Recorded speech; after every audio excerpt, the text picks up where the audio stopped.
Hello. Thanks for joining me for this 33rd episode of Getting Back to Conversation. Today is June the 23rd, 2021, and it is an absolutely glorious day here in southeastern Pennsylvania. We've had a bout of warm and humid weather over the last week or so with intermittent showers and thunderstorms, very humid. But today, we're getting a break.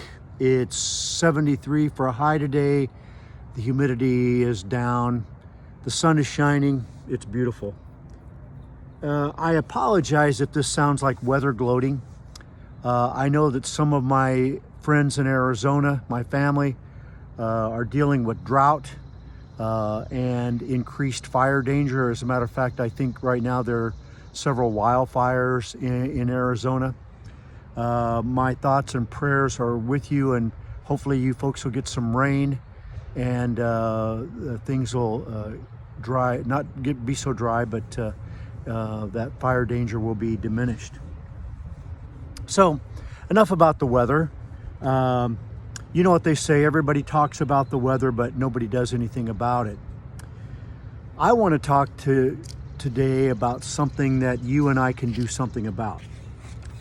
And that is our civil discourse. If you've been with me for a while on these episodes, you know that I'm trying to encourage you to engage in genuine conversations with coworkers, with neighbors, with teammates, maybe with family members. And the kinds of conversations we're talking about here may not always be easy conversations. I'm encouraging you to have conversations with people who are not like you, people who hold contrary views. It could be on politics, it could be on racial issues, it could be on vaccines. There are so many different possibilities where there are topics that may either cause people to engage in quick escalation to red-faced shouting matches, or the exact opposite, to completely disengage, to mutter something about agreeing to disagree and then retreating to their separate corners or leaving the space altogether. Construction workers. Well, I've noticed a few examples of something lately, and perhaps I hadn't been paying attention before, it just hadn't caught my eye like it has over the last week. The examples that caught my attention were a bumper sticker and a sign. I'm not going to talk about the bumper sticker, but I do want to talk about the sign. Someone posted on Facebook a picture of a chalkboard sign, you know, the kind you see out in front of a coffee shop or a restaurant, a bar. These are chalkboards. Often people will put the day's specials on there or talk about their delicious pastries or special coffee roast.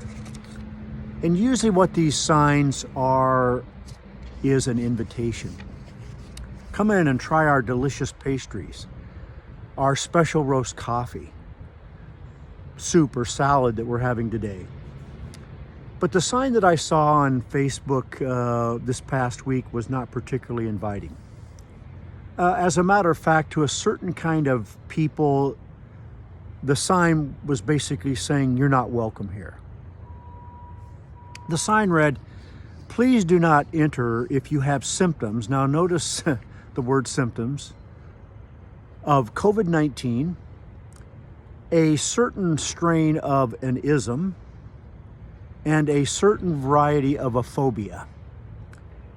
And then, as if to lessen the blow or make it a little bit more lighthearted, there are 3 hearts etched across the bottom in chalk, different colors.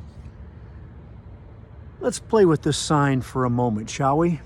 Imagine if the sign singled out for the unwelcomed ism, feminism, or Marxism, or capitalism, or abolitionism.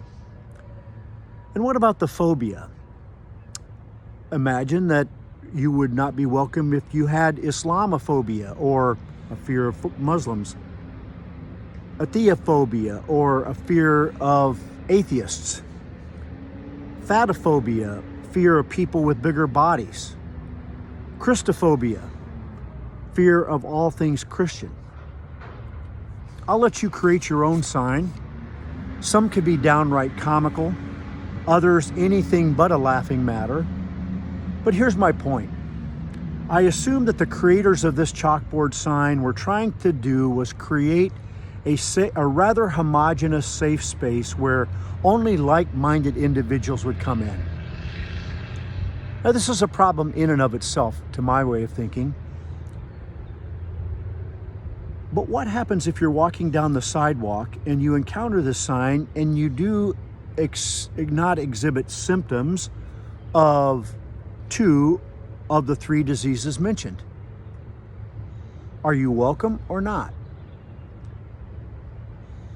Have we gotten to the point where we have created new orthodoxies and resulting litmus tests? And I'm just wondering what kind of conversations go on in a place where everybody has to pass a test with a 100% score to get inside. Well, those are the questions I have for today. Some thoughts.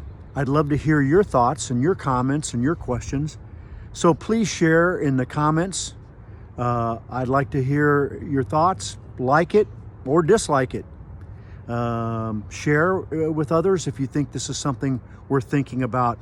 And I'll remind you that shortly this video will be placed on my YouTube channel. Well, that's it for today. I hope that you are enjoying your day, and I hope that you are having genuine, fruitful, meaningful conversations. That's it for today. Thanks.